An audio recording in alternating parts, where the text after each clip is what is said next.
অজপাড়া গাঁয়ের পথে যখন গাড়ি ঢুকলো তখন সুলেখার কান্না এলো।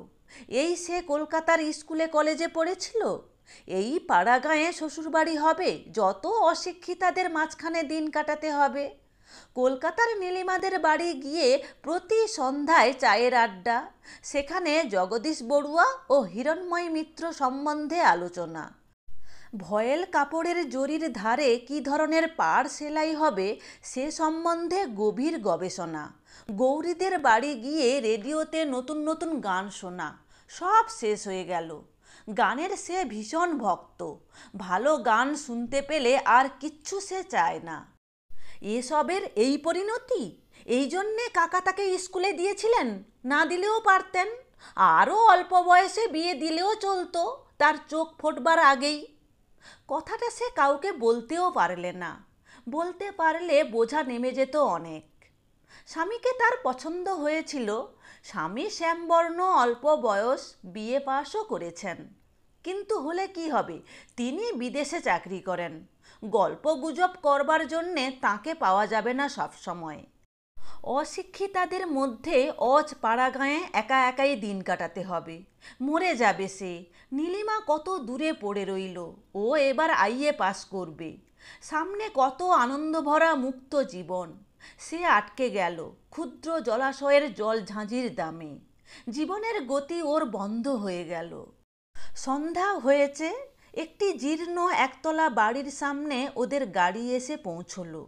কতগুলো প্রাচীনা, কতগুলো পাড়া গেঁয়ে বউ, তাদের মুখে চোখে না আছে বুদ্ধির দীপ্তি, না আছে কিছু। তারাই এসে সুলেখার চারিধারে ভিড় জমালে। কলকাতার বাসাতেই বউ ভাত হয়ে গিয়েছিল, কোনো আচার অনুষ্ঠান বাকি ছিল না। থাকলে আরও বিরক্তিকর হয়ে উঠত ব্যাপারটা।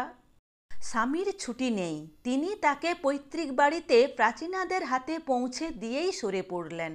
মিলিটারি চাকরি, বিশেষ ছুটি ছাটা নেই, যদি সময় পান পুজোর সময় আসবেন বলে গেলেন। সমীর চলে গেলে সুলেখা কান্নায় ভেঙে পড়ল। একেবারে নিঃসঙ্গ হয়ে গেল সে। কিভাবে দিন কাটবে এখানে বুড়িদের মধ্যে, যারা বাহিরের জগতের কোনো সংবাদ রাখে না, এমন তিনকাল গিয়ে এককালে ঠেকা দন্তহীন বুড়িদের মধ্যে? টাকা ছিল না কাকার, নতুবা শহরে বিবাহ হতো। যাক সে কথা, ছেলে দেখে বিয়ে দেওয়া। ছেলে সত্যিই ভালো, স্বামীকে সে গড় পছন্দ করেনি। ভালো ছেলে, পাশ করা, স্বাস্থ্যবান। গ্রামের বাড়ি জীর্ণ বটে, কিন্তু বেশ বড়। অনেক নাকি জায়গা জমি আছে, প্রজাপত্তর আছে, আগান বাগান, পুকুর, বাঁশঝাড় আছে। বনেদি সেকেলে গৃহস্থ, তবে ওই যা সেকেলে, একেবারে সেকেলে। শাশুড়ি সুলেখাকে দিয়েছেন একছড়া ভারী সেকেলে মুড়কিমালা হার, দিয়ে বলেছিলেন, বৌমা, বড় পয়মন্ত জিনিসটা। আমার শাশুড়ি আমাকে এই হার দিয়ে আশীর্বাদ করেছিলেন, আমি তোমাকে দিলাম, আবার তুমি আবার দিও তোমার ছেলের বউকে। জন্মে স্ত্রী হও, আমার মাথায় যত চুল আছে ততদিন সমীর বেঁচে থাকুক। সুলেখা শাশুড়ির পায়ের ধুলো নিয়ে প্রণাম করলে। হার ছড়াটা ভারী বটে, কিন্তু একালে ও হার কেউ পরে? গৌরী কি ভাববে, কলেজের অনুদি কি ভাববে, যদি ও আজ মুড়কিমালা হার গলায় দিয়ে কলকাতায় গিয়ে হাজির হয়? দিন 5-6 কেটে গেল। সুলেখাকে ভোরে উঠে কাজকর্মে বড় যা নীরদাকে সাহায্য করতে হয়।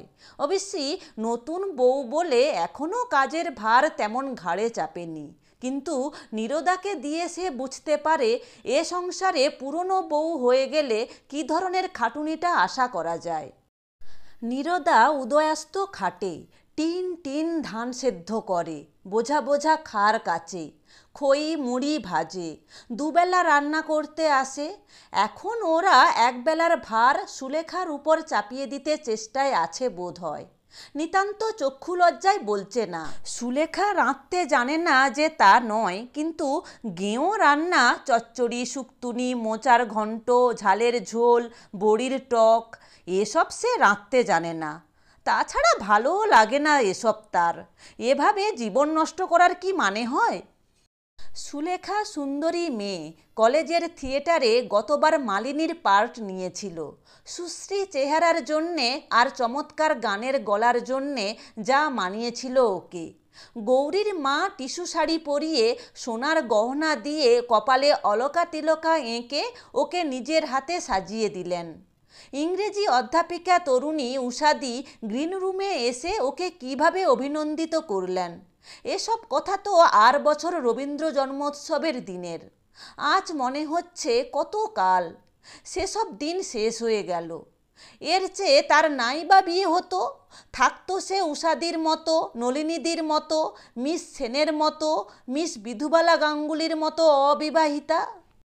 হাতে ভ্যানিটি ব্যাগ ঝুলিয়ে খাটো ছাতা হাতে ট্রাম ধরতে ছুটতো বেলা 10:30টায়। যেখানে খুশি তুমি যাও, সিনেমা দেখো, নাচ গানের জলসা দেখো, ফার্স্ট ক্লাসে নিউ এম্পায়ারে, কি মজা। সকালবেলা ওর বড় যা এসে বললে, রাঙা বউ এক কাজ করতে হবে যে। সুলেখা বললে, কি দিদি? কলাইয়ের ডাল নষ্ট হয়ে যাচ্ছে, এগুলো ছাদে নিয়ে গিয়ে রোদে দাও, তারপর বেলা পড়লে ঝেড়ে তুলতে হবে, বুঝলে? বেশ, পারবে তো? করিনি কখনো, তবে চেষ্টা করি। সুলেখা ডাল ছাদে দিয়ে এসেছে, তারপর আর ডালের কথা ওর মনে নেই। দুপুরে আহারের পরে একটু শোবা মাত্র ওর ঘুম এসেছে। বেলা 2টোর সময় কালো ভোমরার মতো মেঘ করে নেমেছে ঝমঝম জল। ও অঘরে ঘুমুচ্ছে তখন। ঘুম যখন ভেঙেছে তখনও সমানে বৃষ্টি হচ্ছে। শ্রাবণ মাসের বৃষ্টি খানা ডোবা ভরে ফেলেছে 2 ঘন্টার মধ্যে। সুলেখা উঠে চোখ মুছতে মুছতে জানালা দিয়ে দেখে অবাক হয়ে গেল। বৃষ্টির এমন রূপ সে শহরে দেখেনি কখনো। বকুল গাছের গুঁড়িটা কালো দেখাচ্ছে বৃষ্টির ধারায়। ছাতারে পাখিগুলো অঘরে ভিজছে। এ যেন রবীন্দ্রনাথের সেই কবিতার কথা মনে এনে দেয়। এদের কোনো ব্যবস্থা নেই, এই সময় খেতে হয় গরম গরম চা। সে নতুন বউ, চা তৈরি করতে যেতে পারে না, কিন্তু কারও কি সেদিকে দৃষ্টি আছে? না কেউ কিছু বোঝে? ও মা গো, ওদের বাড়ির বুড়িটা কি করে ভিজছে এই জলে নারকোল পাতা কুড়ুতে? পাড়া গেঁদের কাণ্ডই আলাদা। এমন সময় ওর যা ঘরে ঢুকে বললে, রাঙা বউ, ডালগুলো তুলেছিলে ছাদ থেকে? সর্বনাশ, সে কথা একদম মনে নেই সুলেখার। লজ্জায় তার সুন্দর মুখ লাল হয়ে উঠল। অপ্রতিভ সুরে বললে, ওই যা, সে কথা মনেই নেই দিদি, এক্ষুনি আমি যাচ্ছি। লজ্জায় সুলেখার মনে হচ্ছিল যে মাথা কুটে মরে। এই সব অশিক্ষিতার দল তাকে কি রকম আনাড়ি না মনে করছে। তাকে স্মার্ট বলে সবাই জানতো কলেজে। সুলেখা ধড়মড় করে উঠে ছুট দিল ছাদের দিকে। ওর যা সস্নেহে ওর দিকে চেয়ে বললেন, ছুটতে হবে না রাঙা বউ, বসো বসো। বসবো কি দিদি, ডাল যে ভিজে নষ্ট হয়ে গেল। সে কি এখনো ছাদে আছে ভাই? তুমি ঘুমোচ্ছিলে যখন বৃষ্টি এলো, সে আমি তুলে আনলুম যে। কৃতজ্ঞতায় সুলেখার সুন্দর চোখের দৃষ্টি বিনত হয়ে এলো। সত্যি ভালো লোক বটে তার যা, মজা দেখবার মতো নয়। ও বললে, বাঁচলুম দিদি, ধন্যবাদ, তুমি আমাকে লজ্জার হাত থেকে বাঁচালে। সুলেখার যা মুখে কাপড় দিয়ে হেসে বললে, রাঙা বউয়ের থিয়েটারি ধরনের কথা শুনে হেসে মরি, ও মা গো। এ একটা মস্ত বড় পরাজয়ের দিন বলে সুলেখা মেনে নিল। ডাল কখনো তোলেনি সে, অতশত তার মনে থাকে না পাড়া গাঁয়ের লোকের মতো। সেদিন সন্ধ্যাবেলা ও পাড়ার কামিনী এসে বললে, কি হচ্ছে গো বৌদিদি? চুল বাঁধছি, এসো ঠাকুরজি, চুলের দড়িটা ধরো তো। গান করবে? সন্ধেবেলা গান করলে শাশুড়ি আমায় ভালো চোখে দেখবেন? একেই তো আনাড়ি হয়ে আছে এ বাড়ির মধ্যে, সে হবে না ভাই। তবুও তুমি আজ প্রথম বললে গানের কথা। কেউ বলেনি বুঝি তোমায় বৌদিদি? কি আর বলছে। এই সময় সন্ধ্যার অন্ধকার নেমে এলো ঘন হয়ে। কামিনী চলে যাবার জন্যে বাহিরে এসে দাঁড়ালো। বললে, চলি আজ বৌদি, আর একদিন আসবো। এক পশলা বৃষ্টি হয়ে গিয়েছে সেদিন বিকেলে। সুলেখার ঘরের জানালার ঠিক বাহিরে নেবু গাছে নেবু ফুল ফুটেছে। বৃষ্টি সজল অপরাহ্নের বাতাসে ভুরভুরে নেবু ফুলের গন্ধ। বড় যা নীরদা ওর ঘরে ঢুকে বললে, কি হচ্ছে রাঙা বউ? আসুন দিদি, কি আর হবে, এমনি বসে আছি। রান্নাঘরে চলো, দুটো ডাল ভাজবো, তুমি বসে বসে কুলোয় ঝাড়বে। আচ্ছা দিদি, সব সময় এসব কাজ তোমাদের ভালো লাগে? একটু অন্য রকমের কাজ, একটু ভালো কাজ। নীরদা হেসে বললে, সময় নেই ভাই, দেখছো তো সংসারের কাজ নিয়ে বেহাতি, ওরই মধ্যে সময় করে নিতে হয়। বিরক্তিতে সুলেখার মন ভরে উঠল। এমন সব অশিক্ষিতাদের মধ্যেও সে এসে পড়েছে।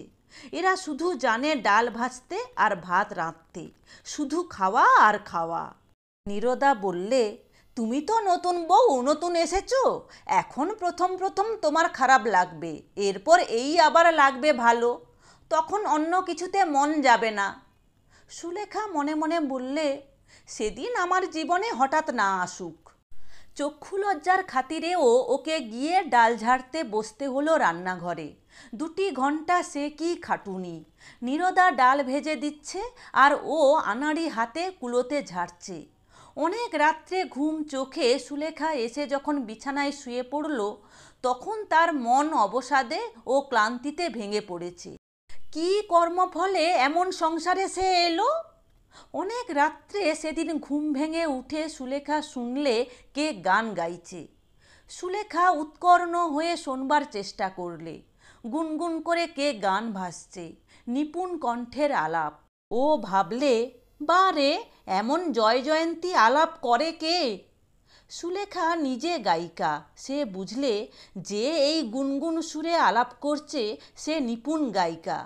সুলেখা অমন আলাপ করতে পারলে নিজেকে ওস্তাদ মনে করত, কিন্তু এ কি সম্ভব? এখানে কে গান গাইবে এমন? সুলেখা আরও শোনবার জন্যে বাহিরে এসে দাঁড়ালো। সেই সময় গানও হঠাৎ বন্ধ হয়ে গেল। যে গাইছিল সে অন্যমনস্কভাবেই এক টুকরো গান অল্প সময়ের জন্যে গাইছিল, ঠিক গান গাইবার জন্যে নয়। সুলেখা ঘুম ও বিস্ময় জড়িত চোখে এসে শুয়ে পড়ল। সকালে উঠে এ ঘটনার কথা ওর মনে ছিল না, কিন্তু একটু বেলা বাড়লেই মনে এলো রাত্রের সেই অস্পষ্ট জয় জয়ন্তীর সুর। তখনই সে মন থেকে ঝেড়ে ফেলে দিলে সমস্ত ঘটনাটা। স্বপ্নের ব্যাপার হয়তো সমস্তটা। গ্রামের ও পাড়ায় সুলেখা কখনো যায়নি। এবার একদিন ও পাড়া থেকে কয়েকটি মেয়ে ওকে নিমন্ত্রণ করে নিয়ে গেল। তারা সকলেই এক বাক্যে সুলেখার রূপের প্রশংসা করলে। চা খেতে বসে রান্নাবান্নার গল্প করলে। এরা চোখ থাকতে অন্ধ নাকি? এমন যে সুন্দর লাইলাক রঙের জরিপার শাড়ি পরে আছে সুলেখা, তার দিকে কারও চোখ গেল না? কেউ বললে না সে কথা? না বললে বিখ্যাত ছবি মায়ামুকুর সম্বন্ধে পুড়িয়ে খেতে একটা বাক্যি। সুলেখা ওদের কাছে মায়ামুকুরের গল্পটা করেছে। ওর সব গানগুলি সে গাইতে পারে এ কথাও জানিয়ে দিয়েছে। অথচ গান গাইতে বললে না তাকে কেউ।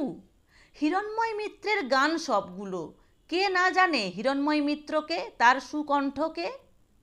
সুলেখার ইচ্ছে হলো এই মূঢ় অশিক্ষিতা মেয়েগুলোর সামনে একবার হারমোনিয়ামটা টেনে নিয়ে চাঁদের দেশের রাজকুমারীর কিংবা এবার ফাগুন এলো এসো এসোর অপূর্ব সুরপুঞ্জে ঘর ভরিয়ে দেয়। কারণ যে বাড়িতে ওকে নিয়ে গিয়েছিল একটা ভাঙা হারমোনিয়াম ছিল সে বাড়িতে। একটি 11-12 বছরের ছোট মেয়ে বেসুরে একটা সেকেলে শ্যামাসঙ্গীতও গেয়েছিল। বোধহয় তাকেই বিশেষ করে শোনবার জন্যেই। এ গ্রামে কেউ বোধহয় খবর রাখে না যে সে একজন গায়িকা। বাড়ি ফিরে দেখলে ওর যা তালের বড়া ভাজবে বলে তালের রস বার করছে। ওকে দেখে বললে, রাঙা বউকে কোথায় নিয়ে গিয়েছিলে তোমরা? মেয়ের দল বলল, তুমি তো আর যাবে না বড় বৌদি, তুমি গেলে অবশ্যই আজ খুব ভালো হতো, আমাদের সে ভাগ্যে কি আর আছে? নীরদা বললে, বস সবাই, তালের ফুলুরি খাবি। রাঙা বউ, তুমি তালের গোলাটা করো, আমি কড়ায় তেল চড়িয়ে দিই। একটি ধামা বড়া ভেজে যখন ওরা উঠল তখন রাত 9টা। মেয়ের দল ইতিমধ্যে 2-10টা বড়া খেয়ে চলে গিয়েছে। সুলেখার এসব কাজ অভ্যাস নেই। ঠায় বসে থাকা রান্নাঘরের গরমে কতক্ষণ পোষায়। এরা শুধু জানে ভোজনের তরিবোধ করতে সকাল থেকে রাত 12টা পর্যন্ত। মনে পড়ল ওদের কলেজের এক অধ্যাপক বলেছিলেন, বাঙালির ঘরে রান্নার বন্দোবস্ত যে ধরনের তাতে খাটুনি এবং আয়োজন যত বেশি, খাদ্যবস্তুর পুষ্টিকারক গুণ তত নেই। জিভে ভালো লাগানোর দিকে যত লক্ষ্য, খাদ্যের গুণাগুণের দিকে তত লক্ষ্য থাকলে আজ বাঙালির স্বাস্থ্য এত খারাপ হতো কি? বসে বসে শুধু নির্বোধের মতো একরাশ তালের বড়া ভাজা। ওর বড় যা রান্নাঘরে বসে ওকে বললে, রাঙা বউ, আমার ঘর থেকে গামছাখানা নিয়ে এসো না ভাই, গা ধুয়ে নিই কুঁয়োতলা থেকে, বড্ড গরম লাগছে বড়া ভেজে। সুলেখা বললে, আলো আছে তোমার ঘরে? নেই, হ্যারিকেনটা নিয়ে যাও ভাই। বড় যার ঘরে ঢুকে গামছা খুঁজতে গিয়ে সুলেখার চোখে পড়ল একটা জিনিস। ঘরের ছোট্ট টেবিলটার উপরে একখানা খাম পড়ে আছে। অল ইন্ডিয়া রেডিওর ছাপা আছে তার উপরে। খামটাতে লেখা আছে নীরজা সুন্দরী মিত্র, রায়গ্রাম, বাহিরগাছি পোস্ট, জেলা নদিয়া। তাড়াতাড়ি সে খামখানা খুলে ফেলে পড়লে 17ই আগস্ট তারিখে নীরজা সুন্দরী মিত্রের গান আছে রেডিওতে। তারই চিঠি এবং কন্ট্রাক্ট ফর্ম। উল্টে পাল্টে দেখলে সুলেখা, কোনো ভুল নেই কোথাও। নির্ঘাত রেডিও কন্ট্রাক্টের চিঠি। কিন্তু কার নামে? নীরজা সুন্দরী মিত্র কে? একটা অস্পষ্ট সন্দেহ ওর মনে জাগলো। তাই যদি হয়? তক্ষুনি সে রান্নাঘরে ছুটে এসে চিঠিখানা দেখিয়ে বললে, এ কার চিঠি দিদি? নীরজা সুন্দরী কে? ওর যা তাচ্ছিল্যের হাসি হেসে বললে, দূর, ও আবার তুমি দেখতে গিয়েছো? আমারই নাম নীরজা থেকে পাড়াগাঁয়ে সবাই বলে নীরদা। কিন্তু মিত্র কেন? ঘোষ হবে তো। বিয়ের আগের নামটাই চলে আসছে রেডিও অফিসে, ওরা আর বদলায়নি। ও কিছু নয় ভাই, রেখে দে। ঠাকুরপোকে বারণ করে দিয়েছিলাম, নতুন বউকে একথা বলো না, আমার লজ্জা করে। তাছাড়া আমার দাদার বারণ ছিল, শ্বশুরবাড়ির গ্রামে এসব কথা জানলে কে কি বলবে। দাদা আমাকে গান শিখিয়েছিলেন কি না? হিরণময় মিত্র নাম শুনেছ বোধ হয়। বিখ্যাত গায়ক হিরণময় মিত্রের ছোট বোন ও শিষ্যা সুগায়িকা নীরজা সুন্দরী মিত্র তার সামনে বসে তালের বড়া ভাসছে। সুলেখা শ্রদ্ধায় ও স্নেহে নিজের আঁচল দিয়ে বড়জার মুখ মুছে দিতে দিতে বললে, একদিন দিদি জয় জয়ন্তী ভাসছিলেন তাহলে আপনিই অনেক রাতে। ঘুমের ঘোরে শুনে সেদিন পায়ের ধুলো দিন, তখন আমি ধারণাই করতে পারিনি। এতদিন বলা আপনার উচিত ছিল আমাকে, আমি কি করে জানবো?